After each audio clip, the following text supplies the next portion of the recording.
안녕하십니까. 저는 오늘 그 라운드 테이블 모더레이터 역할을 맡은 조선일보 허윤희 기자입니다.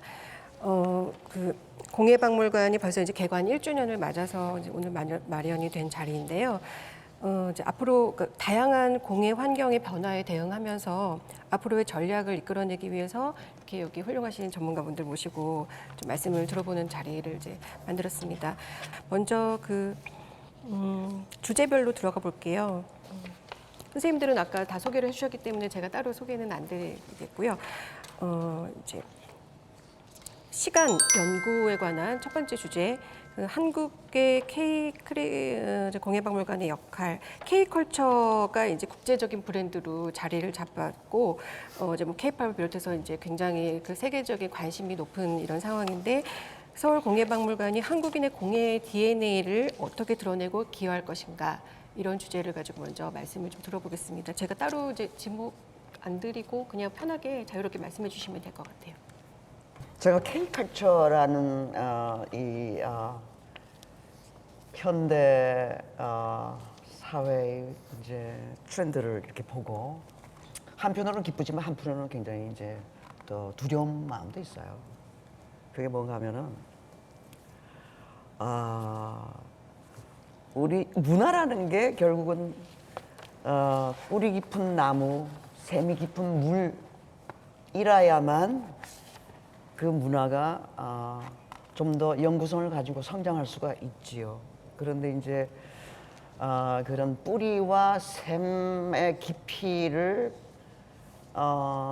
추구할 수 있는 게 박물관 환경이라고 생각을 합니다. 대중적으로는 불가능해요, 실은. 그래서 우리 박물관 미술관들이 추구하는 것이 바로 뿌리와 샘이라고 보고 있거든요. 그래서 이 공예박물관이 이제 설립된 것은 어떻게 보면은 이 K컬처가 야단법석을 하는 와중에 생겨가지고 한편 마음이 놓입니다. 사실은 근대 문명이 보편화되면서 세계 질서를 재구축했잖아요. 그 이후에 사실은 우리가 오랜 기간 동안 사실은 문화 수신국의 위치를 벗어나지 못했죠. 늘 우리는 선진국이 어떻게 돌아가나 빨리 그 정보를 우리가 캐치해서 우리 걸로 만들어서 한국화 시켜야 된다. 맨 그랬거든요. 그러다 정말 아마 내 생에 이런 거를 볼 수 있나? 라고 깜짝 놀랄 정도로 문화 발신국의 위치로 지금 패러다임이 바뀌고 있다고 하는 게 굉장히 중요한 사실이 아닐까 생각이 들고요. 그래서 이제 근대적인 발상에 의하면 명확하게 중심과 주변으로 나뉘잖아요. 모든 것이 중심이 있고 나머지는 이제 변방이거나 마이너리티거나 이렇게 그 좌표가 지어지는데 지금 이제 어디가 중심인지 사실은 정확하게 적시할 수 없어요. 모두가 다 중심일 수 있고 이제 포스트 모던적 사고에 의하면 나도 중심이 되고 한국도 여전히 중심에 설 수 있다라고 하는 가능성을 K컬처가 열어내지 않았을까 이런 생각을 합니다. 이 공예 박물관을 보면 굉장히 감개무량해요.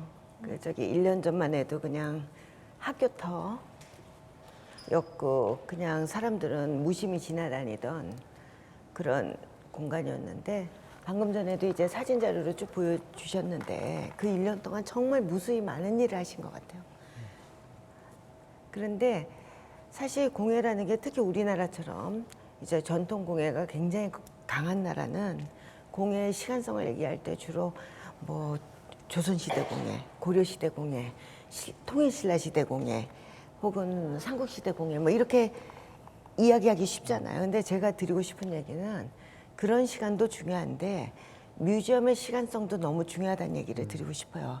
불과 이제 1년이지만 이 공예박물관이 이 자리에서 5년, 10년, 50년, 500년, 5000년 갈 수 있잖아요. 5천년은 안 갈 것 같아. 그럴까요? 그런가? 해수면이 너무 높아지면 서울이 잠기나? 그런데 무슨 얘기를 하고 싶냐면 제가 제 경험에 제가 덕수궁 미술관장을 99년에서 2009년까지 약 10년간 했거든요. 근데 99년에 처음 나갔을 때만 해도 그 덕수궁 미술관이 개관한 지 1년밖에 안 됐었어요. 근데 그 당시 소장품 숫자를 보면 국립현대미술관 소장품 숫자가 놀라시겠지만 당시에 3,000점밖에 안 됐고요. 그중에 근대로 분류되는 작품 1,200점밖에 안 됐어요. 근데 지금은 어떠냐면 작년 이건희 컬렉션 들어오기 전까지 국립현대미술관 소장품 숫자가 한 8,000점이고 그중에 근대 시기에 속한 미술품 숫자가 약 3,000점 됐거든요. 근데 이번에 이건희 컬렉션 들어오면서 국립현대미술관 소장품 숫자가 10,000점이 넘어갔고 그중에 그 이건희 컬렉션의 중요 부분이 근대 미술이어서 근대 미술품도 한 5,000점 넘어갔을 것 같아요. 근데 1,200점이었을 때 제가 미술관장으로 그 미술관에서 일하면서 정말 고생했거든요. 소장품이 없어서. 그리고 찾아내기도 어려워서. 근데 미술관이 일단 문을 열고 시간을 보내면서 어떤 경험을 했냐면 정말 나무 같다. 그런 생각했어요. 자라나더라고요. 소장품도 자라나고 연구 역량도 자라나고 또 각종 프로그램의 세련미도 성장을 하기 때문에 지금 1년 보내셨지만 앞으로의 5년, 50년 굉장히 빛날 거라고 생각을 합니다. 그런 시간성도 우리가 한번 인식을 하면서 오늘 라운드 테이블 진행했으면 좋겠습니다. 최 관장님의 역량, 그 10년의 역량. 최공호 선생님이 너무 많이 도와주셨어요. 그때. 한마디만 더 추가해줄까요? 이 지금 첫 번째 이슈가 굉장히 중요하기 때문에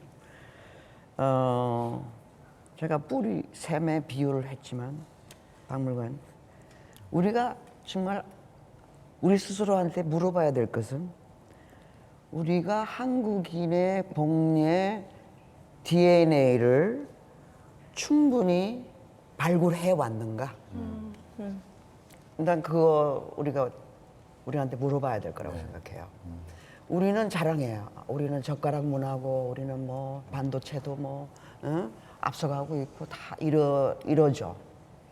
우리는 스스로를 그렇게 인정을 하고 있지만 우리가 그대로 이렇게 가면 갈수록 우리의 그 공예 DNA가 정말 대단하다는 걸 알 수 있는데 우리는 그걸 다 발굴 못하고 있어요. 그래서 그런데 그런 역량을 뭘로 결국은 소장품으로 그리고 전시로 이제 발휘를 해야 되는 거거든요. 찾아내고 발굴하고 그런 그 역량을 이 박물관에 우리가 역량을 키워줘야 된다는 말을 꼭 하고 싶어요. 네, 저는 지금 최은주 관장님께서 시간성이 굉장히 중요하다고 말씀하셨고, 그래서 저희 박물관 지금 이제 출발한 지 지금 얼마 안 되었기 때문에 물론 아까는 저희가 소장품도 25,900점이 넘어요. 뭐 전시는 이렇게 했어요. 이렇게 굉장히 자랑하듯 이렇게 말씀을 드리긴 했지만 저희 스스로는 소장품도 뭐 각 시대별 지금 대표 작품이라고는 해도 그 숫자는 굉장히 극히 이제 사실 일부이고 또 전시에 있어서도 굉장히 급하게 사실은 좀 저희가 진행을 해왔기 때문에 좀 더 깊이 있는 전시들을 이제 앞으로 좀 더 해나가야 되는 그런 숙제들도 이제 가지고 있는데요. 김홍남 선생님 말씀해주신 이제 그런 관점에서 보면 좀 더 그 공예 분야에 좀 더 전문성 있는 그런 인력들이 계속해서 박물관에 좀 수혈이 될 수 있게 그렇게 노력을 해야 될 것 같고요. 또 연구 성과들이 계속해서 축적이 돼서 그것들이 소장품 구축이나 또 전시나 이런 거에서도 계속해서 나타날 수 있게 그렇게 좀 노력을 해야 될 거라고 저는 생각을 하고 있습니다.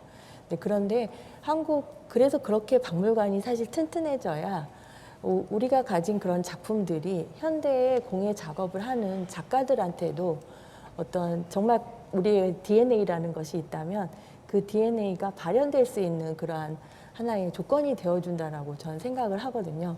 이번에 저희 박물관 에서 7월달에 로에베 공예상 이제 전시를 했었는데 거기서 우승한 작가가 이제 정다혜 작가이죠. 한국전통문화대학교 정말 출신이시기도 한데요. 제가 이야기를 들어보니 저희 박물관에도 있지만 한국 빗살무늬 토기에서 그 기형의 영감을 얻기도 하고 그리고 전통의 이제 이런 그 정말 우리 머리에 쓰고 다녔던 가시나 이런 그 거세에서 망건이나 이런 데서 그 전통 문양들을 전부 추출해내서 자기만의 방식으로 또 그걸 그 기형 속에 풀어 넣었고요. 그리고 정말 전통의 그런 그 재료죠. 말총을 새롭게 해석해서 현대적인 어쨌든 전통을 해석했지만 전혀 새로운 현대적인 작품을 이렇게 해서 만들어냈기 때문에 전 세계 사람들을 그래도 좀 마음을 움직여서 1등을 차지했다라고 보거든요.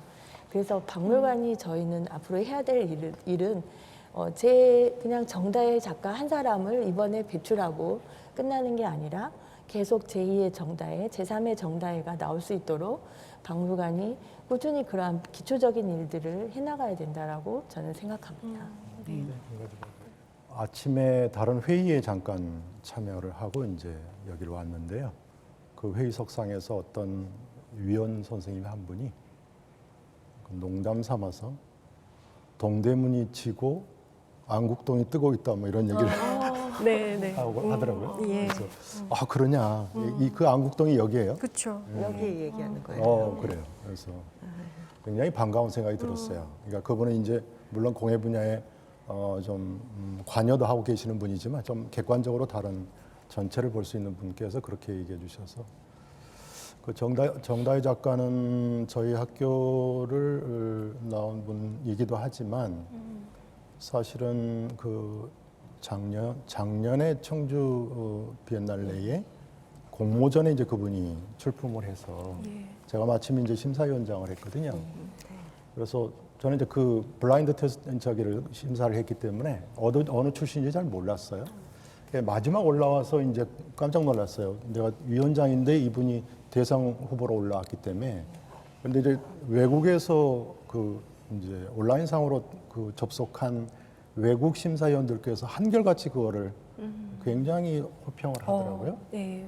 그래서 이게 가장 한국적인 역사적 축적된 결과물은 어디다 내놔도 이게 힘이 있구나 이런 거를 굉장히 이제 실감한 그런 기회가 됐었습니다. 예. 그리고 사실은 이제 공예가 그 한국인의 DNA하고는 사실 그걸 굳이 설명할 필요가 없을 것 같아요. 왜냐하면 중박의 관장도 하셨겠지만 우리 저기 김웅란 관장께서 하셨고 다 민박의 관장까지도 다 경험하셨지만 사실은 그 박물관에 있는 것들을 분류하면 공예로 분류될 것들이 절대다수잖아요. 80%. 네. 그래서 그 절대다수의 것들이 지금 남아있는 유물의 절대다수가 공예품이라고 하는 것이 무언의 어떤 설명이 아닐까 생각합니다. 거기에 이제 뭐를 어떻게 뽑아내느냐는 것은 이제 우리에게 맡겨진 숙제가 되겠죠.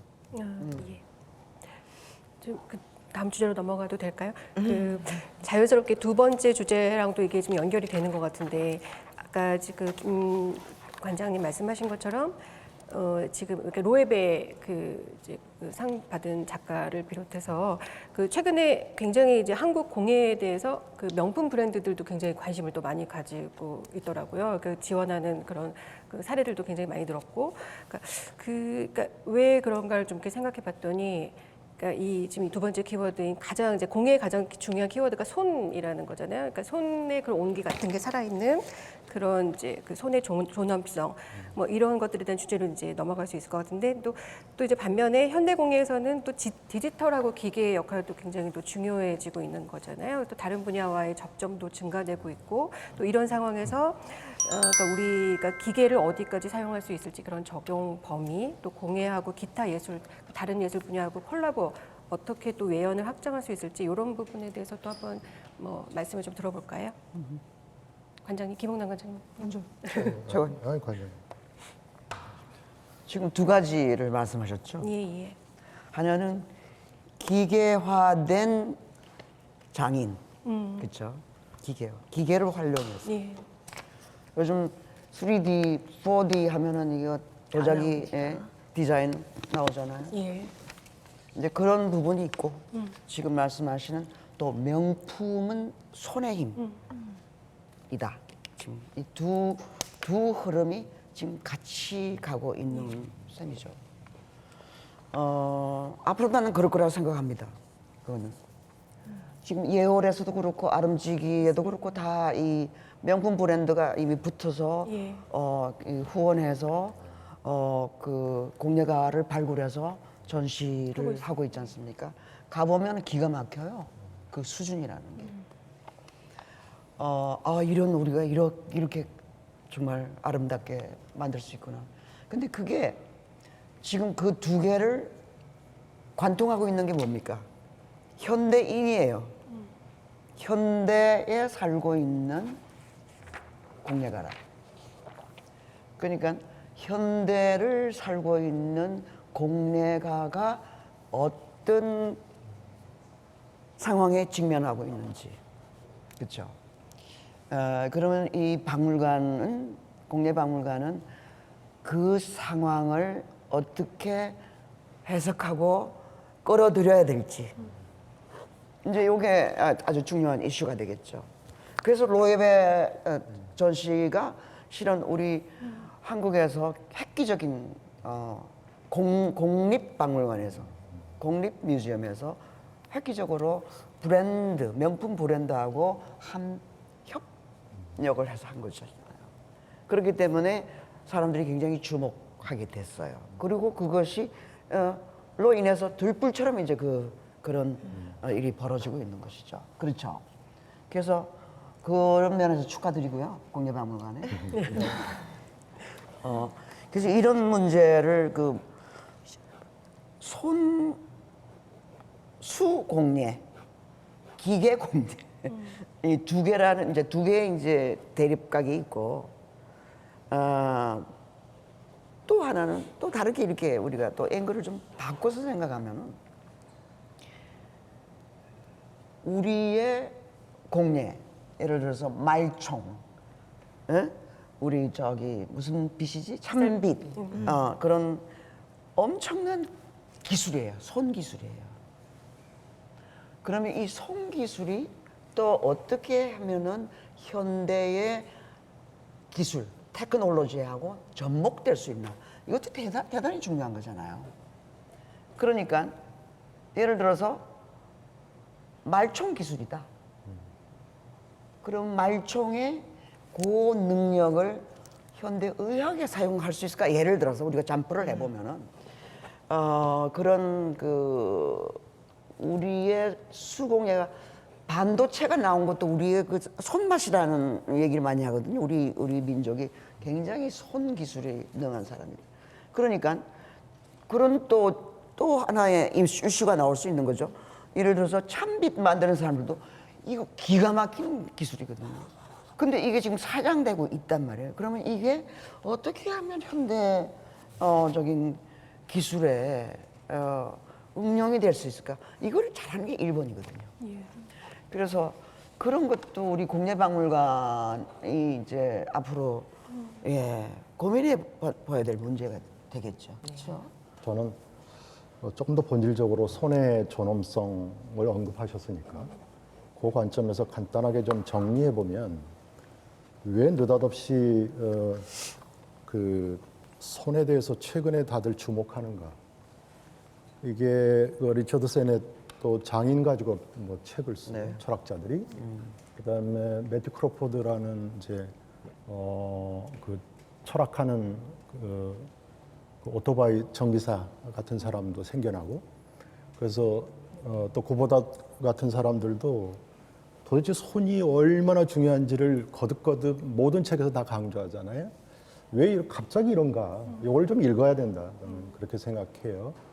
이게 바로 이제 사실은 지금 우리 지구 공동체가 인류 공동체가 공통적으로 지금 직면하고 있는 게 생산의 문제와 거기서 파생된 문제와 결부된 지구 종말의 위기다. 라는데 공통적으로 동의한다고요. 그러니까 그 인류, 그러니까 이 지구가 생성된 이후에 지구 생물종이 대멸종이 5번 그동안 있었답니다.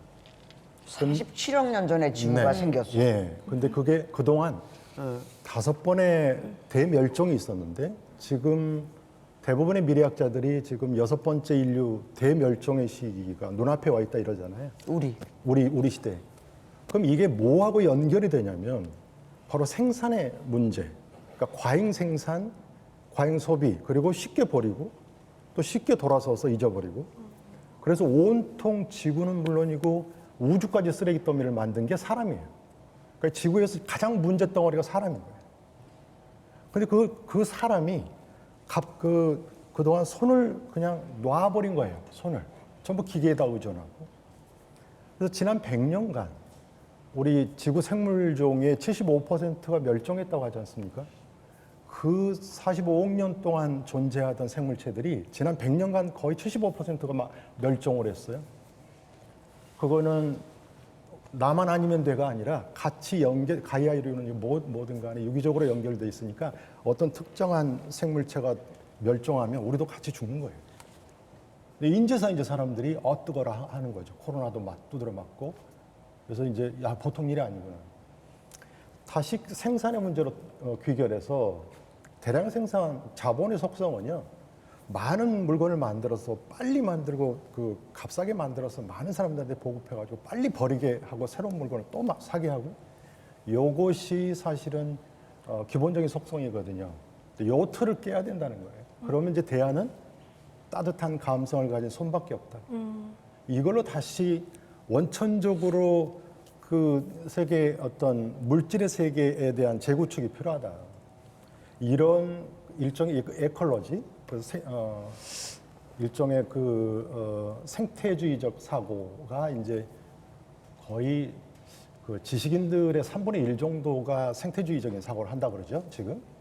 그만큼 절박한 과제가 됐어요. 그래서 이거는 어떻게 보면 이제 사실은 있을 땐 잘 몰랐는데 지금 목전에 와 있는 위기를 우리가 지금 공해가 어떻게 보면 인류를 다시 되살릴 수 있는 가장 유효한 대안 중에 하나가 아닐까 저는 그런 생각을 좀 하거든요.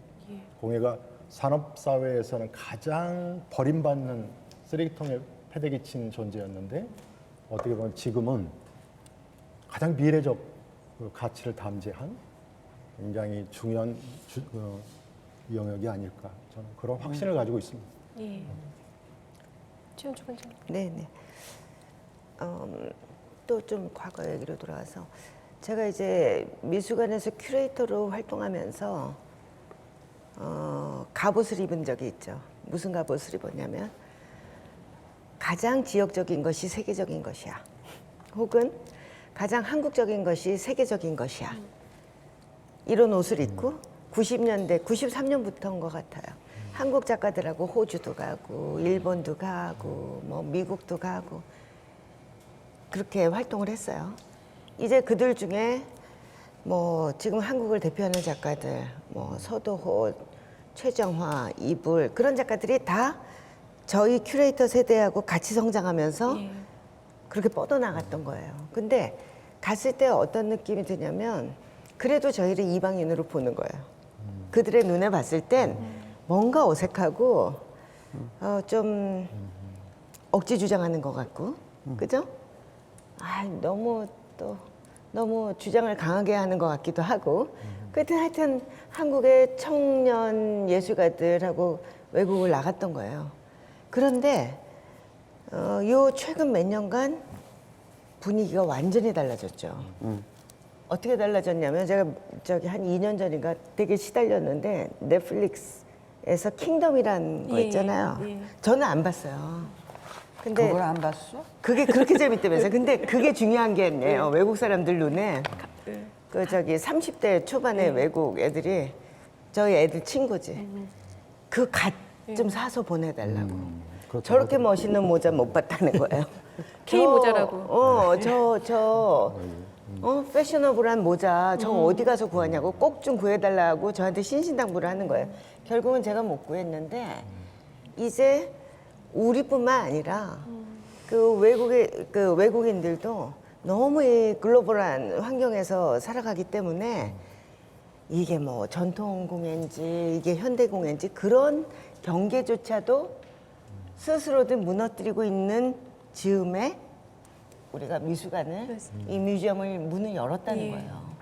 그런데 이 공예박물관 들여다보면서 정말 복 많이 받았다. 이 길 뚫리죠. 그다음에 이 분위기 굉장히 업되죠. 그러면서 이런 분위기에서 이 미술관이 취해야 되는 어떤 시각들이 있을 거다. 그런 생각을 하는 거예요. 그래서 저는 이게 이제 뮤지엄의 시각인데 이 시각 자체가 어떤 시공간에 대한 뭐 이렇게 한계, 예? 혹은 제약 이런 데에서 스스로 좀 벗어나셔서 한마디로 정말 많은 그 공예 흐름에 대해서 서치도 하시고 그거는 탐색이겠죠. 네. 그다음에 비전도 보유하시고 이거는 뭐 미래에 대한 비전일 수도 있고 최 선생님 말씀하신 어떤 생태에 관한 비전일 수도 있는데 그런 비전도 좀 이 구성원들이 같이 좀 형성해 가시고 한 가지 예. 더 근데 중요한 현실적인 거는 문제가 있어요. 그래요? 통찰을 좀 해주셨으면 좋겠다. 예, 그러면 좋겠는데 네. 현실적으로 이 미술관, 박물관의 공간적인 한계가 굉장히 심각합니다. 네. 우선 여기 현대 미술을 상시, 현대 공예를 상시 전시할 수 있는 공간이 없어요. 예, 공간이 부족해요. 그래서 그걸 계속해서 특별전으로 돌리고 있거든요. 지금 이 뮤지엄이 실은 통사적인 접근을 하고 있어요. 고대부터 예. 현대까지 하고 있지만 실제로는 엄청난 공간적인 제한이 있기 때문에 중요한 근대 공예도 아주 코딱지만 해요. 공간이. 그렇지? 그리고 이제 현대 공예는 아예 안 되잖아요. 지금 전시가. 공간적으로 상설전이 없단 말이에요. 네, 네, 맞아요. 상설 예, 전시를 하고 있죠. 상설 전시실이 없는 거죠, 공간이. 그건 굉장히 네. 치명적인 결함이죠. 예, 그래서 이건 정말 굉장히 엄청난 부족 부분이다라는 생각을 합니다. 왜냐하면은 공간의 제한이 있어서 그 없는 걸까요? 아니 노력을 하고 전시를 계속 하고 있지만 상설 공간이 없다는 거예요. 근데 또 현대는 사실은 지금 이제 예. 역사가 사실 계속해서 쓰여지고 있는 상황이고 아직 정립이 되어 있질 않아서 예. 근데도 사실은 조금 저희가 전시하기에 좀 그런 어려운 점들이 사실은 있었습니다. 일제 강점기 하에서 여러 제약 하에서 공예가 발전해 나가는 모습들을 다루다 보니 그 시기를 어떻게 다루어야 할 것인가에 대한 사실 이제 저희 내부의 고민도 이제 네네. 있었었던 거고요. 그런데 그 이후를 또 이제 어떠한 저희 나름의 이제 관점이 물론 있을 수 있는데 또 모든 사람들이 연구자가 다 같은 관점으로 그 시대를 또 다 바라보고 있지는 않기 때문에 그래서 그 현대 어디까지를 그러면 상설 전시를 해야 될 것인가에 대한 그런 부분도 사실은 출발할 때 좀 어려운 그런 부분들이 좀 있어요. 알아요. 근데 그래서 용기가 이제 필요해요. 그 왜냐? 얘기하고 싶어요. 네. 그렇다면 우리 지금 미술관계에 현대 미술관은 있을 수가 없어요. 그렇게 되면 다 역사가 아직도 테스트가 안 된 거예요. 네, 그래서 그렇잖아요? 기획전을 통해서 저희가 네. 기획전 그 통해서. 다양한 지금 그 현대 공예가 갖고 있는 얼굴들을 좀 보여주고자 지금 현재는 그렇게 좀 시도를 하고 있는데 조금 더 저희가 그 부분에 대해서 좀 정립이 될 수가 있다라고 하면 예. 지금 김웅남 관장님께서 말씀해주신 현대 공예를 상설 전시화하는 그 부분도 이제 공간을 재편하면서라도 해낼 수 있지 근데 않을까. 여기서는 좀 가운데서 좁긴, 부족해요. 현실적으로 매우 좁긴 합니다. 현실적으로는 네. 저 뒤에 건물을 하나 사줘야 돼. 그런 거 같아요. 제가 조금 빗나가는 얘기인데 말씀을 드리면 그래도 이제 전시기획자로 전 세계 돌아다니면서 일을 하다 보니까 전시장만 보는 게 아니라 그들 사무실을 보잖아요. 예. 테이트가 어떻게 하고 있냐면 거기가 똑같은 문제예요. 공간이 없잖아요. 그러니까 그 테임즈강 사이에 테이트마든? 모던 브리튼. 어. 근데 사무실을 다 어디로 뺐냐면 브리튼 뒤에 건물을 임대해서 나가버렸어요. 사무실 따로. 따오. 사무실이 빼가. 그러니까 그거 내려와 괜찮은 아이디어인데? 나를 저기 미술관 앞에서 보더니 조금만 걷자, 조금만 걷자. 그래서 그래 걸어. 그랬더니 뒤에 갔더니 그냥 아파트먼트를 통으로 빌려버렸어. 그래서 다 거기 들어가 있어요. 뭐 테이트 엔터테인먼트 그 회사 있잖아요. 자회사에서부터 그 하계실까지 다 글로 뺐어요. 그리고 거기에 써놨어 사무실에. 도전을 두려워하지 마. 자기네들이 써놨어요. 빌바오 구겐하임도 어. 사무실은 바깥에 있어요. 왜냐면 네.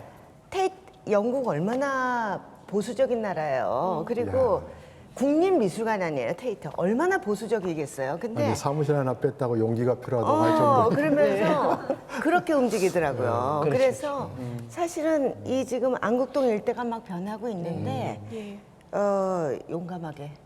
용감한 용기를 갖고 그런 그러니까 제약을 두지 말고 한번 그런 생각을 해보시면 어떨까? 그런 공간의 말씀드려- 문제는 네. 사실은 김 관장님 그 지적하신 대로 굉장히 중요한 네네. 말씀인데요.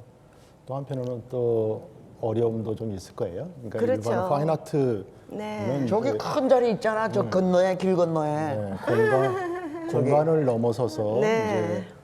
이제 파인아트는 일정한 그 기본적인 상식의 선이 있잖아요. 네, 어디까지가 네, 네, 이제 네. 검증도 되고 시장에서도 네, 네. 검증이 되고 공연은 이제서 이제 이 장르가 도대체 시작하려고. 뭐냐, 어디까지를 공연이라고 보고 어디까지 네. 물건이라고 볼 수 있느냐 이런 논쟁조차도 아직 시작 단계도 안 돼 있으니까 이제 그런 검증 절차 이제 이런 것들에 대한 고민이 내부적으로 있을 거예요. 한 가지만 또 말씀드리면 사실은 이 뮤지엄이라는 구조 안에서 제일 도전해야 되는 분야는 사람에 관한 문제예요.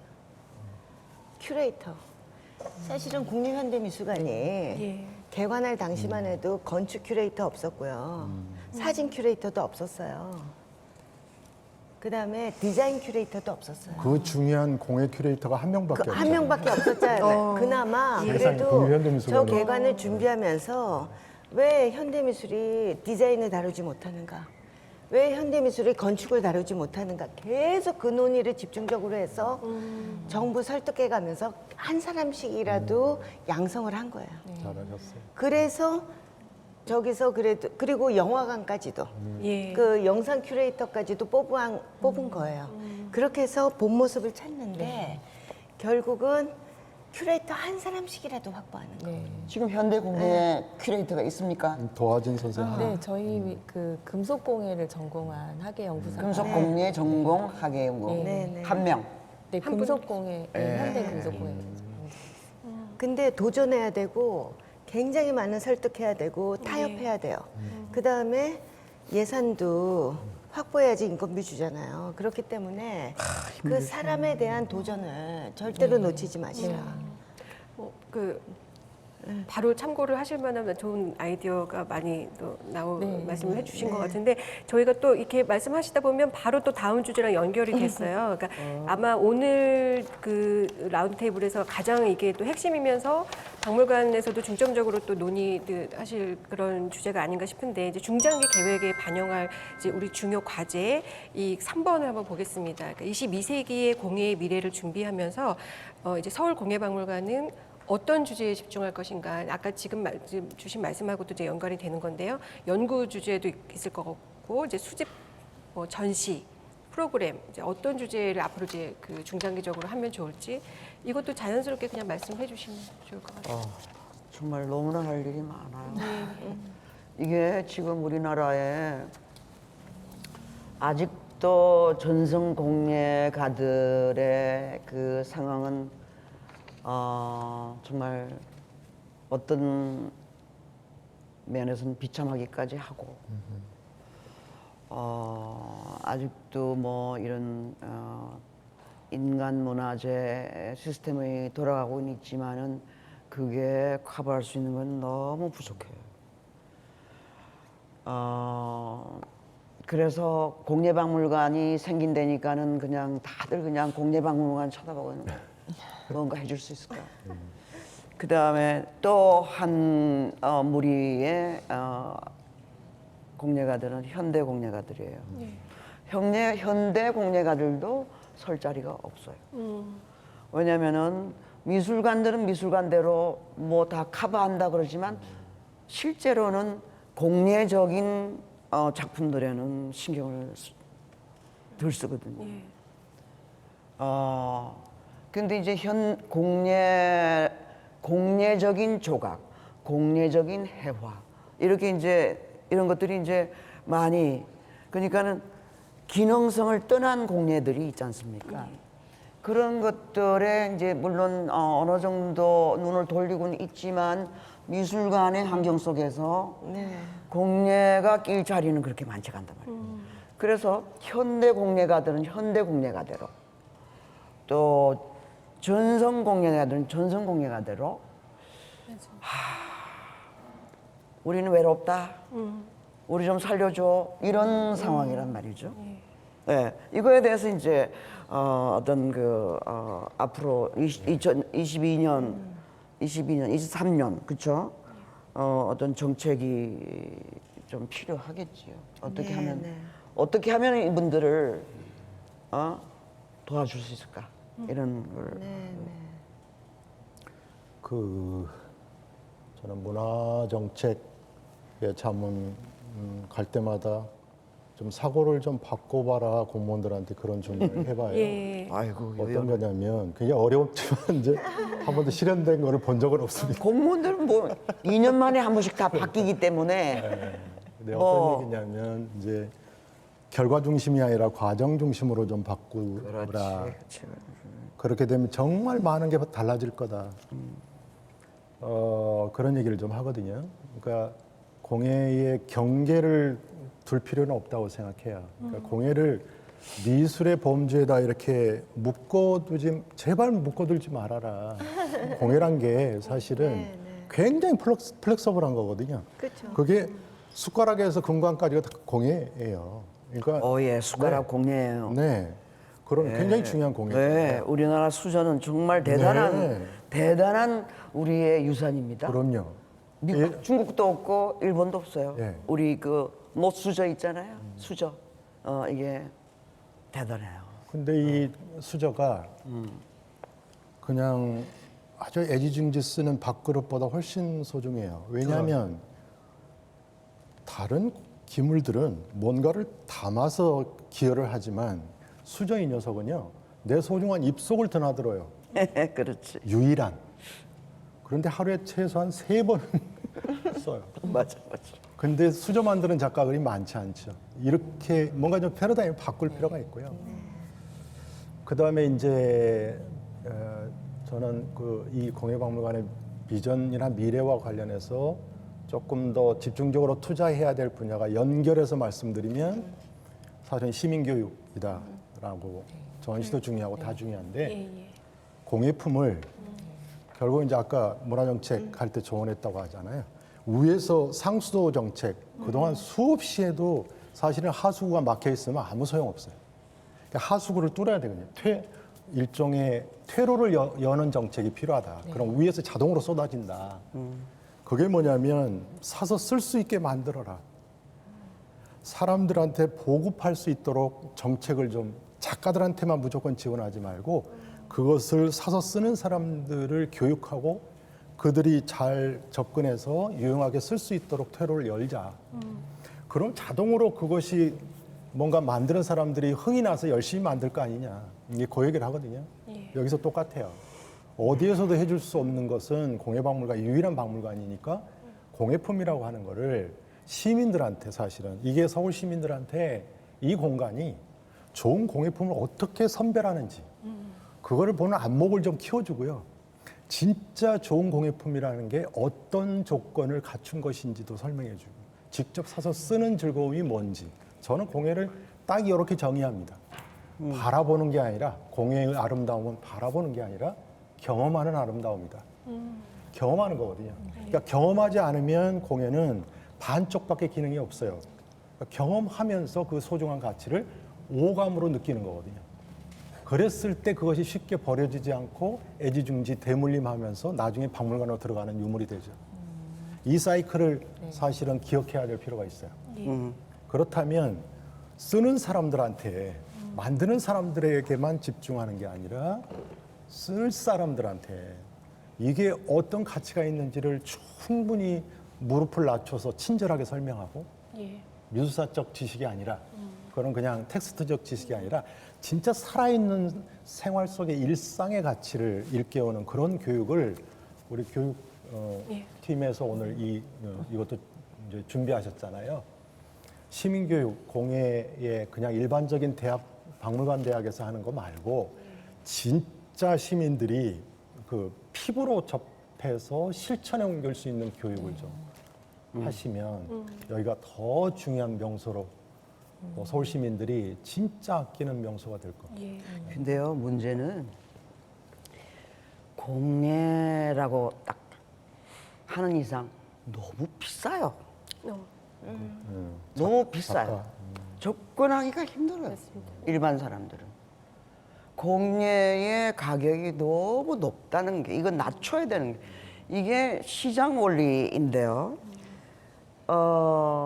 선생님 말씀하신 거는 난 충분히 동의하고 이해하지만 실제로 우리가 공예를 쓸 수 있는, 좀 더 활성화시킬 수 있는 시대에 와 있어요. 왜냐하면 경제 수준과 그렇죠. 공예의 수요는 어느 정도 비례합니다. 수준이, 경제 수준이 올라갈수록 생활 수준도 올라가고 공예를 요구하는 사람들도 많아지죠. 요즘 그런 상태예요. 맞습니다. 실은. 그러니까 옛날에는 1,000원짜리 쓰다가 이제는 10,000원짜리로 바꿀 수 있는 그런 시대가 왔단 말이에요. 그럴 때에 우리가 이 공예가들이 욕심을 좀 덜 내야 된다고 생각해. 너무 비싸. 내까지도, 내가 가난한 사람 하는데 입이 그냥 눈이 톡 튀어나오려고 그래요. 너무 비싸서. 저기 지금 예월에 그 분이 복주머니 만들어서 네. 아름답죠. 수도 정말 기가 막히게 아름답고 장인이 만들었다고 그러는데 요만한 거 하나에 150만 원. 복주머니 하나에 어떡하냐고. 그래서 지금 우리 북촌에도 공예 서울시가 한옥을 매입해서 거기다 공예가들이 이제 좀 들어간 데가 있거든요. 거기는 렌트도 너무 비싸요. 서울시가 주기 때문에 너무 싼데 가격은 다른 데하고 똑같아. 여기까지. 굉장히 민감한 말씀을. 그러니까 아마 잘 안 팔리니까 이걸 가지고 있는 시간 동안의 그 가치도 부가가치를 거기다 그냥 플러스 할 수밖에 없는 만드는 시간. 그래도 안 돼. 가격을 낮춰야지. 근데 이제는. 공예품의 가격이요, 관장님. 네. 이게 그 하늘과 일품지. 땅밖에 없어요. 중간이 없어요. 중간이 없어. 중간이 이거를 다리를 만들어줘야 되거든요. 그러니까 많은 사람들이 좋은 공예품을 싸고 값싸지만 정성 들인 것들을 쓰다 보면 이들이 안목이 늘고 이들이 그 시야가 트여서 조금 더 괜찮은 걸 선택하게 되고 이러면서 이제 위에 소수의 굉장히 비싼 것까지 도달할 수 있을 거예요. 근데 이 사다리가 없어. 네. 맞아요. 이거 사다리 만드는 일에 노력해야 돼. 그 부분에 대해서 제가 예전에 생각한 건데 제가 91년, 92년, 93년 유난히 영국을 많이 다녔어요. 많이 다녔는데 뭐 이렇게 중요한 미술계 인사 집을 가는데 저한테 뭘 자랑하냐면 그들 가정집이에요. 이 벽지는 19세기 영국 공예 부흥운동 때 그 벽지야. 모리스 건가? 모리스가 디자인했어. 이 샹들리에 누가 있어? 그걸 자랑하더라고요. 맞아. 네? 근데 제가 그때 여러 집에 다니면서 보면서 이 테이블은 누가 있어? 그런데 또 집 한 구석엔 완전히 30대 초반 현대 작가가 한 계단이 들어가 있고 막 이래요. 그러니까 그걸 다 즐기는 거예요. 예전 것과 예전 것은 엠틱으로서 즐기고 현대 거는 거기에 이제 자기 취향 집어넣어서 같이 즐기는 시대가 이미 영국에서 벌어지고 있었는데 그때 제가 무슨 얘기를 했냐면 우리가 그때 국민소득이 1인당 10,000불 안 됐죠. 91, 2, 3년이면 우리가 10,000불은 언감생신 생각 못 할 때예요. 근데 제가 그런 것들을 보면서 무슨 생각을 했냐면 국민소득 3만 불 되면 그때 영국이 아마 그랬던 것 같아요. 우리 환경이 완전히 바뀔 거다. 근데 올해가 3만 불이 넘었어요. 그랬더니 미술계에서는 어떤 바람이 불었냐면 프레이즈 들어왔죠. 예. 또 MZ 세대들이 마구 샀죠. 돈을 쓴다는 거예요. 돈을 쓰는데 돈을 쓴다는 행위는 뭐냐면 그게 뭐 100만 원이든 1000만 원이든 1억이든지 간에 그 가치에 부응하는 걸 발견을 했다는 얘기고 그 가치에 대해서 내가 지불할 자발적인 의지가 있다는 걸 얘기를 하는데 공예 같은 경우에는 이게 다 손작업이니까 일품주의를 주장을 하면서 이제 중간 사다리를 없애버리는 거죠. 근데 사실은 아까 그 영국인 얘기를 했지만 공예만큼 가정생활로 침투하기 좋은 아이템이 없잖아요. 그러기 위해서는 그런 분위기 조성 혹은 뭐라 그럴까 그런 뭐 무브먼트 이런 것들도 좀 여기서 발신지 역할을 해주면 굉장히 이렇게 불씨처럼 크게 일어날 거다 이런 생각을 해요. 그래서 좀 그런 접근을 그냥 이렇게 감정적으로만 호소하시면 안 되고 경제학자도 부르시고 사회학자도 부르시고 나 사회학자. 옥셔너도 부르시고 네? 갤러리스트도 불러서 작가들도 좀 오시게 해서 좀 이런 것들을 같이 자각할 필요가 있다고 생각해요. 우리 그러니까 기다리는 게 아니라 우리 이미 그런 상황에 풍덩 발을 디뎠거든요. 우리가 생각한 것보다 훨씬 빨리 왔거든요. 그래서 이런 분위기와 이런 환경을 조금 더 적극적으로 활용을 해보면 어떨까 이런 생각 들어요. 아까 네. 최고원 교수님께서 안국동 대 동대문 말씀을 아까 하셨잖아요. 굉장히 재밌는 얘기인데 실은 우리가 동대문을 가보면은 그게 백화점들 있지 않습니까? 예. 가보면은 패션. 옷도 그렇고 아주 디자인을 엄청나게 이제 받아들이고 있어요. 현대. 그리고 지금 그 우리가 백화점에 이 저기 식기하고 이런 거 부엌 상품 파는 데 있잖아요. 옛날 젓가락 아니에요. 옛날 숟가락 아니고 요즘은 맞아요. 엄청나게 디자인화돼 있어요. 그러면서도 쌉니다, 실은. 그렇기 때문에 벌써 이미 그런 이제 그런 풍조라 그럴까요? 트렌드? 그러니까 이제 우리한테 접목되고 생활화되고 있는 상황이에요, 실은. 우리가 언제 그렇게 이쁜 젓가락을 그렇게 싸게 살 수 있었어요? 심지어 한국 사람들이 수저 젓가락을 안 만드니까 어. 외국에서 한국인을 위한 맞아. 수저를 만들어 가지고 한국 백화점에 들어와요. 네, 나무 젓가락. 근데 우리는 나무 젓가락 안 쓰거든요. 잘 안 쓰죠. 우리는 노수저 아니면은 옛날에는 우리 참 생각해야 되는 게 이게 다 어떻게 이렇게 저기 상품화가 되고 고품질화되어 있냐면은 예단이라는 전통이 생겨서 그래요.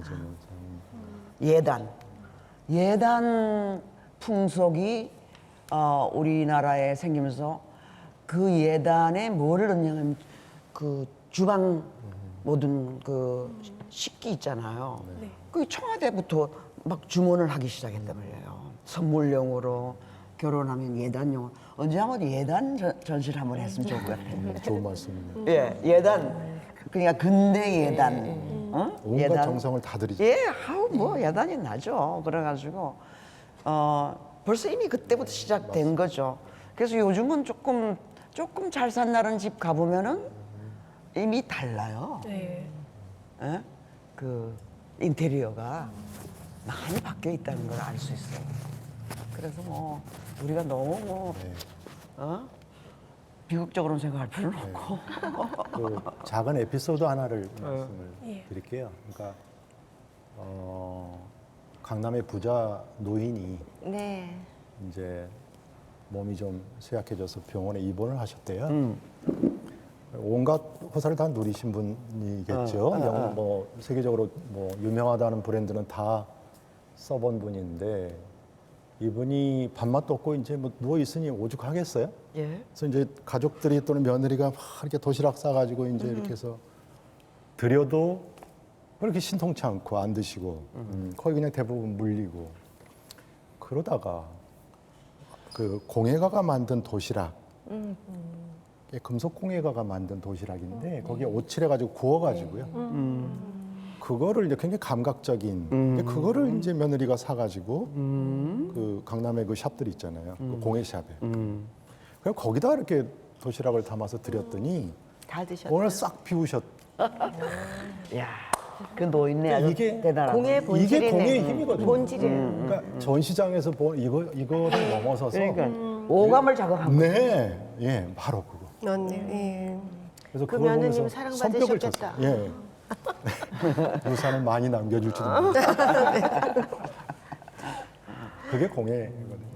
아, 저는 또 한 달 전에 DDP를 갔었어요. 예. 그 장 줄리앙인가? 뭐 지금 전시하죠. 근데 그 전시가 중요한 게 아니라 제가 무슨 생각을 하고 들어왔냐면 제가 아무래도 예민할 거 아니에요. 이 공간을 어떻게 쓰고 예. 있는지 뭐. 근데 제가 나오면서 그런 얘기를 했어요. 같이 간 사람한테. 풍수적으로 말이야. 동대문은 시장 맞는 것 같아. 왜? DDP가 처음엔 너무 고급스러웠잖아요. 네. 막 유선형으로 흐르고 조명인데 어느 틈에 시장터가 돼 있더라고요. 바람 신기해. 그 저기 뭐죠 그 산발이 현수막이 진짜 서민들을 위한 공간인 거야. 거기는 어떤 건축물을 만들어 놔도 그거 상관없이 상관없이 거기 뭐 디자인 서울 디자인 센터가 들어가 그거 있고 정말 재밌다. 아 그게 딱 눈에 보이는 거예요. 엘리베이터 홀 풍수예요. 거기는 동대문 시장이 있어야 되는 자리인 거예요. DDP가 그렇게 변화하고 있더라고요. 그 재밌네. 안국동은 어떠냐? 전문을 발견하셨는데. 안국동은 어떠냐? 아무리 여기서 공예 대중할 얘기해도 여기는 그래도 궁중 문화가 내려오는 데고요. 규방 문화가 살아있는 데요. 그렇지. 양반 문화의 곳이에요. 안국동 이름 자체가 그렇잖아요. 그렇지. 그래서 무슨 생각을 해봤냐면 그날 나오면서 하는 생각이 여기 공예박물관이 사실은 미처 해결하지 못한 그런 어떤 서민적인 어떤 트렌드들 있잖아요. 그게 지금 DDP에서 막 꿈틀거리더라고요. 한번 좀 연합도 해보시고 맞아. 좀 가보시고 그렇지. 이게 전시기획 그럼요. 합동으로도 해보시고 외연 확장이 전시를 교류로 대표 풍수예요, 풍수. 저는 인사동이 재밌네요. 맞게. 아, DDP 한번 가보세요. 인사동이 DDP 야, 본인 말대로라면은 여기 풍수가 어. 그렇게 흐른다면은 저 인사동도 잘 될 것 같아. 그럼요. 업그레이드가 돼서 네. 중국 그 싸구려 다 드러내고 드러나지 않겠어요? 옛날에 김홍돈이 다 하원 화가들이 저기서 활동했다고. 네, 네. 아주 고급 거리였단 말이에요. 그래 저렇게 돼버렸어. 근데 어. 변하는 것 같아요. 그러니까 이 공예박물관이 거기에 좋은 네. 기운을 좀 네. 지금 이제 공예박물관이 또 들어섰고 이후에는 또 다른 미술관이 네. 또 들어설 것이고 하면 자연스럽게 변하겠지? 인사동의 거리나 네. 안국동 저쪽의 네. 북촌 저쪽에 네, 네. 상청동 이쪽 거리들이 네. 전체적으로 물론 급격하게 변화하지는 않겠지만 네. 그 부분은 확실하게 맞아요. 예, 지금도 변화하는 것이 좀 느껴지기도 하고 네. 그렇거든요. 이미 시작된 것 예, 같거든요. 예. 공예 전시 그래서 또 공예 이런 처음에 우리가 여기 컨셉을 정할 때 이 공예박물관 여기 운동장이었지 옛날에는 이 운동장에서 시장터를 만들겠다는 거예요. 장터를 반대했지. 그건 절대 안 된다. 여기 장터 안 된다. 왜 길 건너 저기 인사동이 벌써 장터인데 왜 여기까지 장터를 하려고 그러냐. 그래가지고 처음부터 그 건절시켜 버렸어요. 아주 강렬하게 잘했지. 풍문 출신. 그 과거가 신분 사회에서 네, 네. 이제 위아래 네, 네. 소비의 패턴이 달라졌었다면 18세기 이후에 요호계층, 그 네, 네. 평민부유층이 네, 성장해서 오히려 보상 심리 때문에 서민부유층들이 궁중이라든가 소위 사대부들이 쓰던 것을 앞다퉈서 쓰기 시작했잖아요. 그렇지. 그래서 이제 그렇죠. 그것이 저변화되는 네, 일이 네. 벌어졌잖아요. 네. 지금은 신분 사회가 아니라 돈 사회잖아요. 자본 신분 자본의 사회. 사회. 돈사에. 돈 사회. 그뭔 말이야? 돈사에. 그래서 어찌됐건 그것이 궁중의 고급 문화라는 것이 여기에서 서민의 일상에까지 이렇게 접연화되고 흐르고 그건 그래. 일상화되면 그건 바람직하지 않죠. 조선 시대도 그랬어요. 우리가 민화하는 게 그러죠. 그게 궁중의 궁중화죠. 예. 궁중화가 민화화되는 네, 맞습니다. 과정에서 모란병풍이 예. 그러니까 주인들이 이제 맞습니다. 예, 사용하게 돼요. 저쪽으로 갈수록 더 그린 계속, 거죠. 계속, 네, 그렇게 청계천으로 갈수록 예. 그 사람들이 자리 잡고서 맞습니다. 그린 예. 거거든요. 그래서 궁중 화가들도 밖으로 나가서 야미로 그리기도 하고 팔기도 하고 그렇죠. 인사동이 그런 데였어요. 실은 요 흐름이 이렇게 같이 만나는. 그 전시 자체로 조금 혹시 또 해주실 말씀이 있을까요? 다음 뭐 이제 공예박물관에서 어떤 전시를 조금 했으면 좋겠다 싶은 예단 전시 좀 했으면 좋겠어요. 그 저는 지금 이제 백자 전시 하고 있는데 굉장히 약간 그 전시의 발상을 좀 바꾼 전시라고 생각해요. 그래서 그 어떻게 만들어지는지 그 과정을 이렇게 들여다볼 수 있는 전시. 저희가 항상 뭐 백자나 청자나 이런 이제 전시를 볼 때는 항상 이제 완성된 그 아름다움을 이제 감상하는 그런 종류의 전시들만 이제 보다가 이제 굉장히 또 이렇게 접근하니까 되게 맞아요. 새롭다는 느낌이 들어서 되게 좋았거든요. 그래서 또 항상 저러지는 않았으면 좋겠어요. 교육적인데 어떤 때는 너무 교육적일 때는 또 그렇잖아. 좀 근데 하여튼 이번 전시는 압권이. 혹시 뭐 그러니까 앞으로 공예박물관에서 어떤 전시를 조금 어떤 방향으로 해주면 좋겠다는 말씀 혹시 있으신가요? 저는 예전부터 꿈꿔오던 전시의 타입이 하나 있는데요. 예. 예를 들어서 이제 유형의 결과를 보여주는 거는 굉장히 다채롭게 지금까지 해왔던 것이고요. 예. 또 당연히 그것이 중요하고 그러나 이제 공예라고 하는 주제를 가지고 접근할 때 이런 아이디어를 좀 가졌으면 좋겠다. 뭐냐면 유무형의 유산들이 동시에 그 안에서 입체적으로 체감될 수 있도록 전시해주면 좋겠다. 예컨대 이런 거죠. 아까 DNA, 한민족의 DNA하고도 연관되는데 우리가 올림픽 가면은 뭐 활 쏘는 거는 뭐 나타났잖아요. 그래서 국내 예선이 더 치열하다고 하지 않습니까? 이제 국내 예선을 통과하면 바로 그냥 금메달이니까.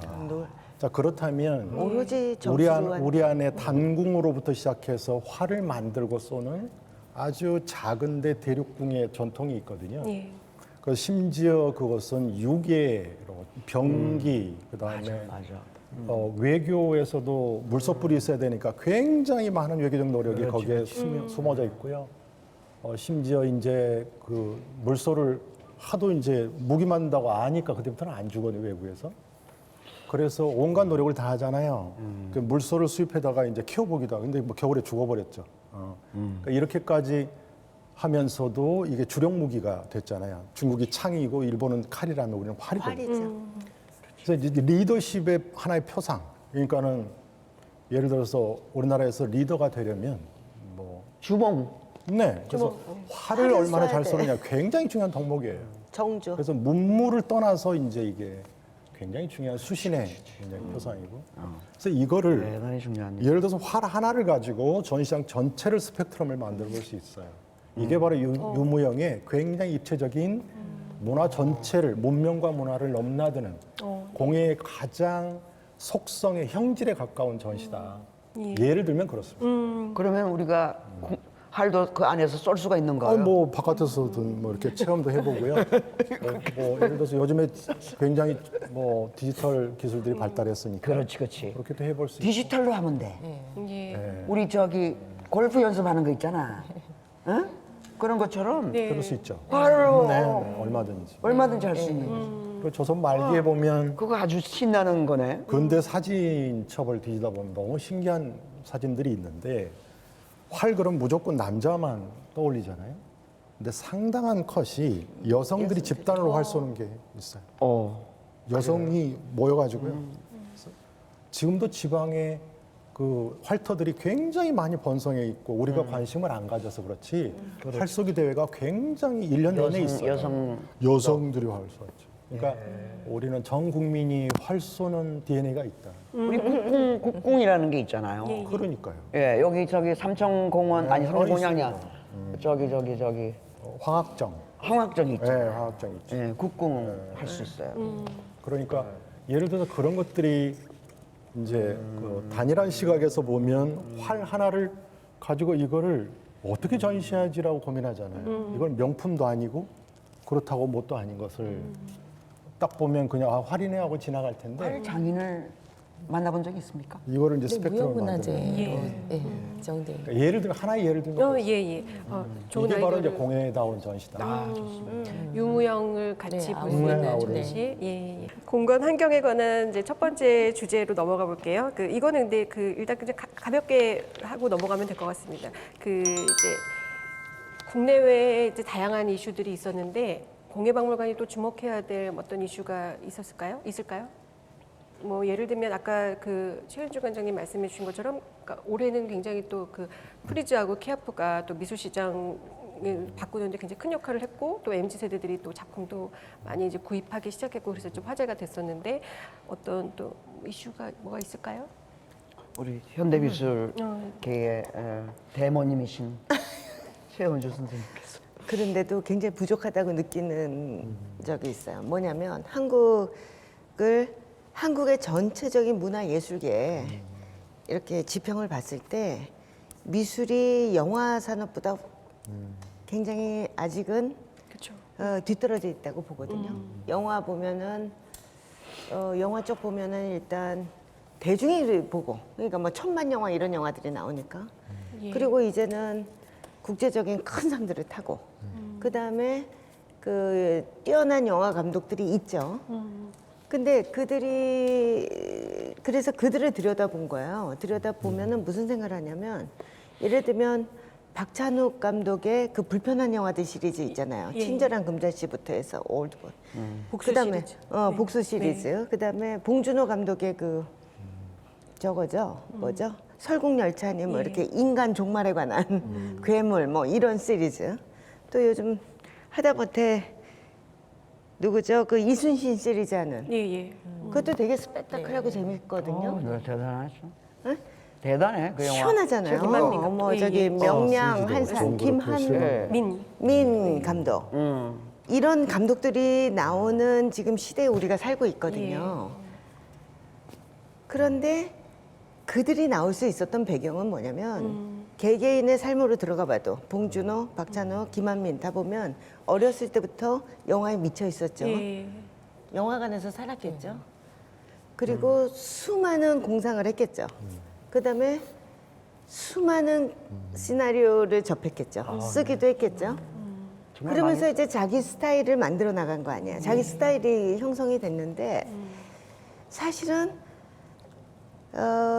이 미술관의 큐레이터들이 그런 어떤 노력 경주를 해야 되는 그런 공간이 여기라는 거예요. 뭐냐면 정말 공예에 대해서는 정말 징글징글하게 책을 보고 모든 작품을 다 알고 모든 작가들하고 대화가 되고 이런 중에 뭐가 이렇게 빠져나오거든요. 그런 사람들이 여기서 육성이 돼야 되는데 아마 이게 단시일 내에 되겠어요.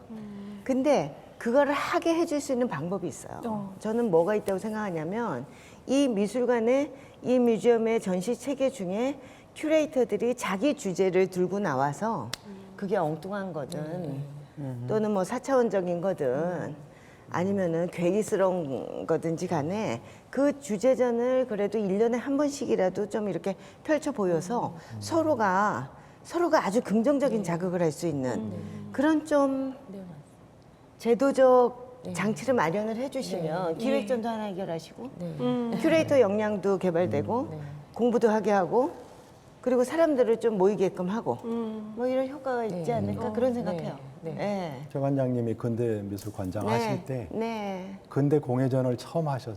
밤새면서 했어요. 그때 모르면서 이제 했어요. 저도 네. 좀 조력을 한다고 네.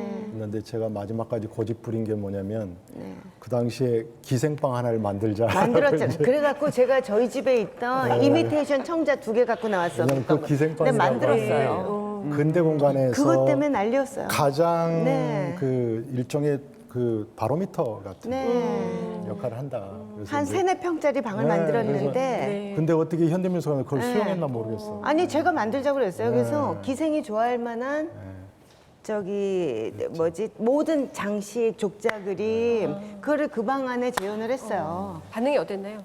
그거 보려고도 많이 왔죠. 그리고 그때 화제가 됐었겠네요. 네, 너무 그걸 흥미로웠죠. 수용해 준 게 그 영화 있잖아. 배용준하고 전도연 나왔던 영화 있잖아. 네, 네. 제목이 그게 무슨 남녀 무슨 상렬지사. 상렬지사인지. 그거였나? 네. 네. 그뭐 그런 그런 그게- 얘기 있었습니까? 네, 예. 맞아요. 네, 그 영화 여러분들 봤어요? 아 스캔들, 예, 제목이 스캔들이에요. 예. 이재용 스캔들. 감독이. 맞습니다. 예. 그 영화는 지금 다시 리바이벌 시켜야 돼요. 그거는 완전히 공예거든요. 그 안에 그 공예 지금 기생전이라고 이야기니까 내가 생각이 나는데 그 옷하며 그게 보려. 누가 같이 협력했냐면은 김영석 씨 아니에요? 김영석 아니야. 누가 했지? 요즘 그 저기 연극 스테이지 많이 하고 하는 사람 있잖아. 누구지? 정구. 정구하고 같이 했어요. 정구하고 같이 했구나. 그런데 정구가 정구 굉장히 눈이 없거든요. 그래서 정구하고 이재용이 같이 합작한 거예요. 아, 예, 예. 근데 그거는 공예박물관에서 그런 영화를 상영해도 좋아요. 사금만 모아서 하셔도. 네. 아니 그런 거 공예적인 요소가 엄청나게 들어가 있는 그런 작품들이 있잖아요. 맞네요. 그 영화 상영할 수도 있어요. 제가 한 가지만 좀 이슈 가지고 얘기를 예. 질문하셨기 때문에 예. 그 물 들어올 때 노저란 말 있잖아요. 물이 없다가 지금 이제 물이 좀씩 들어오고 있어요 공예 쪽에. 이럴 때 열심히 노를 져야 되는. 그래. 네, 근데 최근에 이제 몇 가지 현장에서 이게 느끼는 체감되는 그 어떤 지표들이 있어요. 예. 어떤 거냐면 뭐 여러분들 잘 아시다시피 이제 뭐 외형적으로는 뭐 무형유산원도 생기고 그다음에 뭐 아무튼 이제 로에베도 네, 있고 들어오고. 뭐 여러 네. 옥션에서 또 공예 또 네. 진출이 굉장히 눈에 띄게 이런 것들도 있고요. 근데 실제로 이제 신당 창작 이제 거기 레지던시 같은데 이제 심사를 해보니까 예. 거기에 공예가들을 선정해서 이제 기회를 주는 건데 굉장히 많은 포션에 공예 외적인 장르에서 진입해 와요. 그러니까 예를 들면 예전에는 메이저 마이너를 정확하게 중심과 주변으로 나누고 이거를 이제 왜 너희들 순수 미술 주변에 기웃거려 하던 파인아트의 영역에서 공예를 일부러 그 사람들이 그러니까 조각가, 화가, 무슨 뭐 디자이너, 건축가 이런 사람들이 예. 공예의 그 장르에 지원하는데 그들이 낸 포트폴리오가 재밌어. 발라가죠. 이게 이제 예. 그 가능성 정체된 있고. 공예의 어떤 그 전형성을 넘어서서 나름대로 이게 굉장히 새로운 어떤 시각에서 볼 수 있는 예. 유연성이 있고 그래서 그 사람들을 이제 편견을 가지지 않고 이렇게 같이 심사하고 하거든요. 재밌네요. 예. 근데 굉장히 많아요. 그러니까 그게 한두 명이 아니라 이런 게 조금 우리가 이제 의미 있게 봐야 될 그런 것들도 좀 공예 범위가 점점 더 관해서. 넓어지고 네, 아까 네. 그 콜라보라든지 이런 거랑도 연관이 될 것 같고요. 그래서 그 조형이라고 하는 것에 당연히 영역의 확장을 위해서 융합하시고 해야 되는 건 맞지만 그건 당연히 하는 거고요. 예.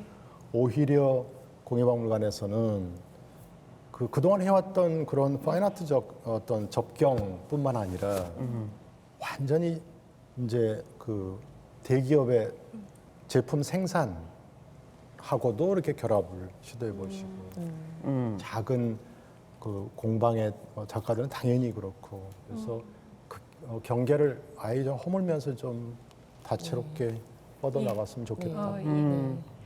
그 저기 실은 그런 일을 벌써 이미 한 미술관이 미국의 필라델피아 뮤지엄 오브 예전에 아트예요. 말씀하신. 예. 거기는 벌써 50년 넘게 그 뮤지엄의 중요한 한 장르로 예. 공예를 끌어들였어요. 그리고 공예 큐레이터를 이미 쓰기도 했고요. 그리고 그 공예는 기능성이 주다라는 건 벌써 이미 깨졌고요. 거기서 지금 말씀하시는 그 모든 걸 포괄하거든요. 그래서 언젠가 한번 우리 서울국립박물관에서 필라델피아 뮤지엄 특별전을 한번 공예 한번 유치하는 것도 나쁘지 않다고 생각해요. 그래서 그들이 뭘 포용하는가 하는 것을 한번 우리 시민들한테 한번 보여주는 것도 나쁘지 않지 않을까. 네, 좋은 말씀. 그런 생각도 들어요. 네. 최고원 선생님 또 김홍남 선생님 두 분이 약간 뉘앙스가 조금 다르긴 한 것 하긴 하지만 두 가지 다 말씀해 주신 그 부분들이 어쨌든 그 공의 큰 범주 안에서 다루어질 수 있는 저희 박물관 안에서 다 다루어질 수 있는 그러한 주제라고 보여지기 때문에 앞으로 그런 부분들은 좀 적극적으로 수용해서 진행하도록 할 것이고요. 또 최은주 관장님 말씀하신 정말 정말 이렇게 자기가 열심히 연구해서 어느 주제를 가지고 이렇게 전시하겠다라고 한다면 정말 박물관 관장이나 또 전시과장은 아마 그만큼 더 예쁜 학예연구사는 사실은 없을 거라고 생각이 돼요. 그래서 이제 지금까지는 사실 개관 전시 그 이후에 짜여졌던 그 전시들을 사실은 좀 소화하는데 조금 더 시간을 좀 많이 썼다면 이제는 좀 더 정말 이렇게 돌출되는 그러니까 최은주 관장님이 저희 박물관은 좀 그 범생이 같은 전시다라는 그런 말씀도 한번 해주신 적이 있는데 그런 틀을 좀 깨트리는 그런 학예 연구사들이 좀 나올 수 있게끔 좀 경쟁하고 이런 좀 분위기들을 저희가 좀 만들어 가보도록 하겠습니다. 잘 알겠습니다. 그 다음 주제로 넘어가 볼까요? 아까 또 계속 나왔던 얘기들인데 이제 여기 이 공예박물관 중심으로 이 지금 그 환경이 또 바뀌고 있잖아요. 앞에 이제 그 송현동의 이건희 미술관도 이제 곧 지어질 거고 또 고궁도 있고 뭐 여기 주변에 박물관 미술관들이 또 굉장히 많아서 국제적으로 주목되는 역사 문화적인 지구가 이제 이렇게 형성이 될 거라고 또 굉장히 기사들도 또 많이 나오고 기자들도 주목을 하고 있는데 이제 이런 환경 속에서 지금 이제 기존의 다른 기관들하고 어떻게 공존하고 또 협력하면서 그 공예박물관은 또 어떤 역할을 해야 될지 이것도 굉장히 또 오늘 중요한 주제 중에 하나인 것 같아요. 먼저 부분에서 미처 말 못한 부분들이 있는데 저기 몇 년 전인데 루브르를 갔는데 루브르 가게 되면은 모나리자 보다가 지쳐갖고 못 봐요. 다른 데를. 근데 그때 제가 아예 작정을 하고 오늘 내일은 아시아관만 보겠다고 들어갔어요. 지하예요. B1. 들어갔는데 완전히 공예관이라고 보시면 돼요. 아시아에 그 프랑스인들이 본 아시아는 공예더라고요. 너무 방대해. 진짜 이틀 걸리더라고요. 굉장히 중요한 포인트예요. 너무 놀랐어요. 그 얘기 꼭 한번 드리고 싶었고 두 번째, 싱가포르 같은 나라는 신생국가잖아요. 거기가 56년도에 건국했으니까 신생국가예요. 100년이 안 된 나라예요. 거기 그 나라가 낫이라고 그래요. 너무 작아서 낫. 우리나라는 낫이다 그러는데 그 나라가 제일 자랑하는 뮤지엄이 어디냐면 문명 뮤지엄. 에이시안 시빌라이제이션. 네, 시빌라이제이션, 에이시안. 근데 타이틀을 에이시안으로 해놨어요. 거기도 거의 다 공예예요. 처음부터 끝까지 공예로 보여요. 결국 이 아시아의 어떤 그 예술적 전통이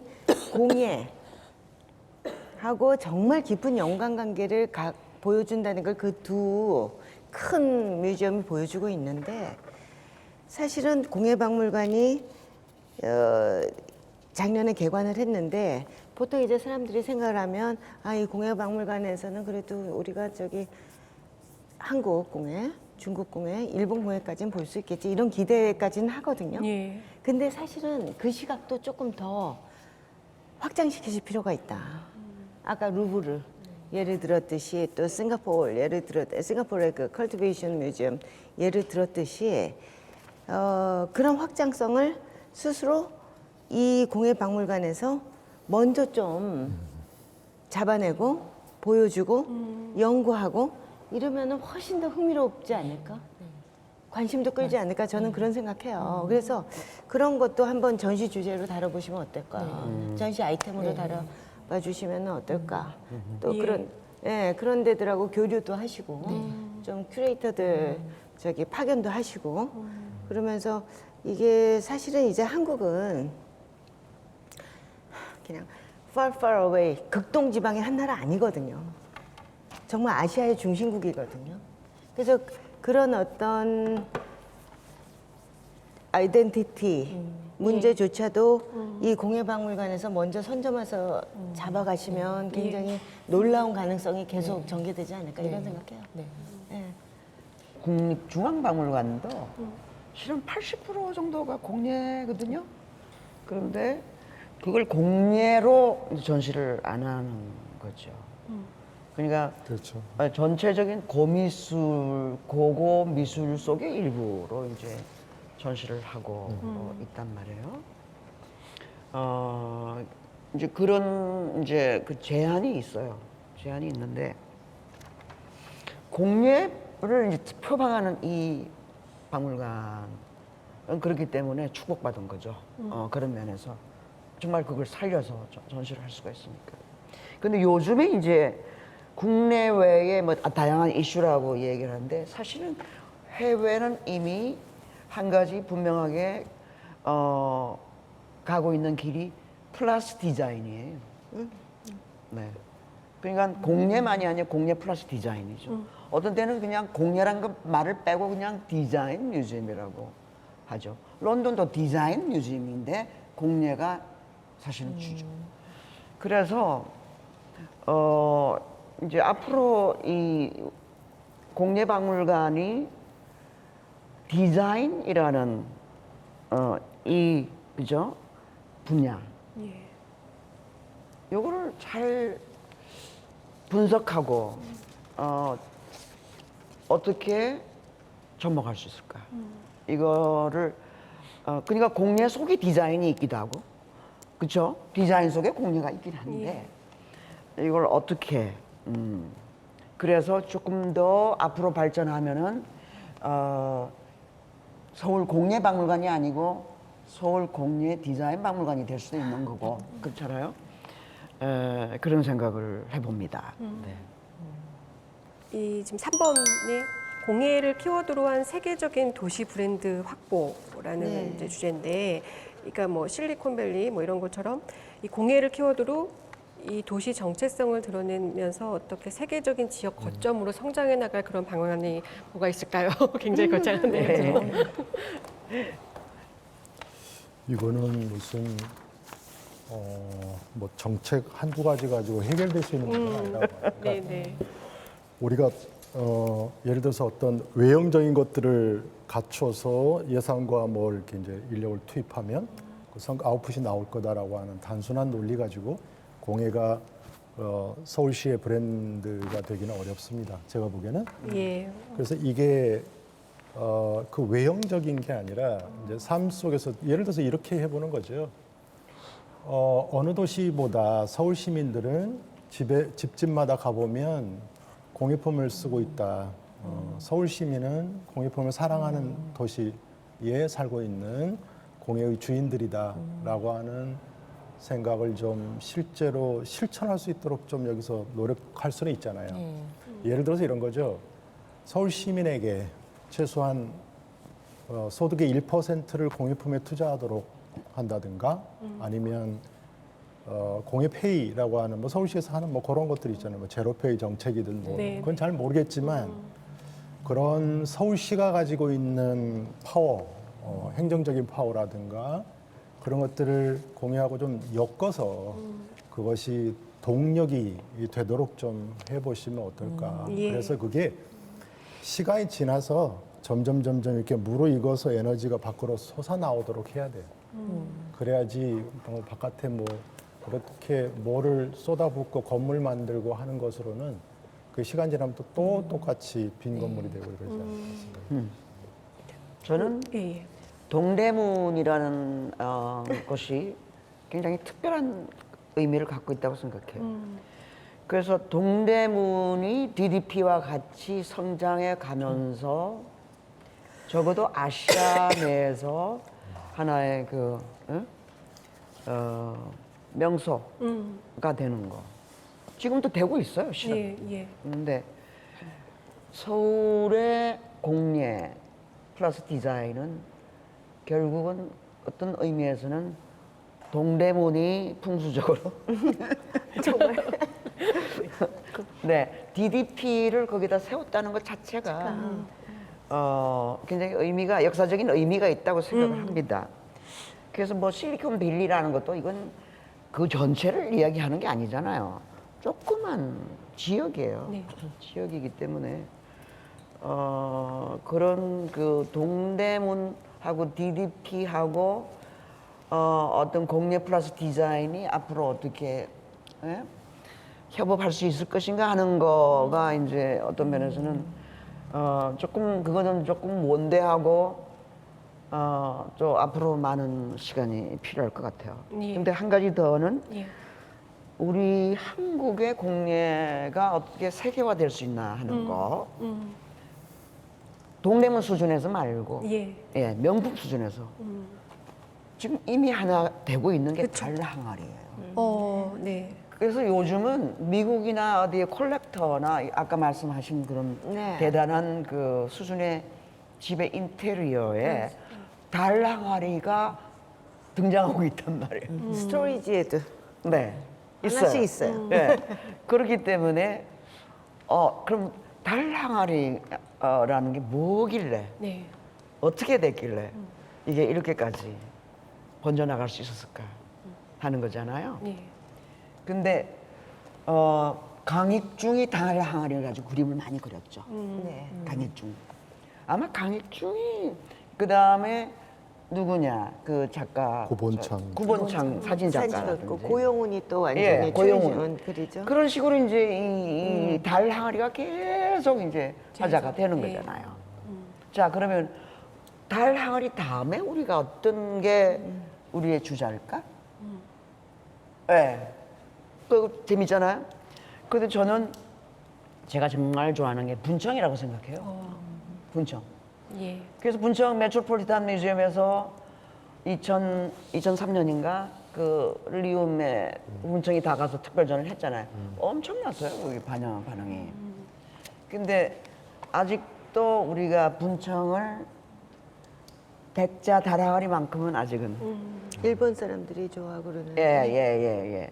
그러니까 우리가 그런 거를 어떻게 국립박물관에서 여기 예, 네, 바라는 네, 그런 거.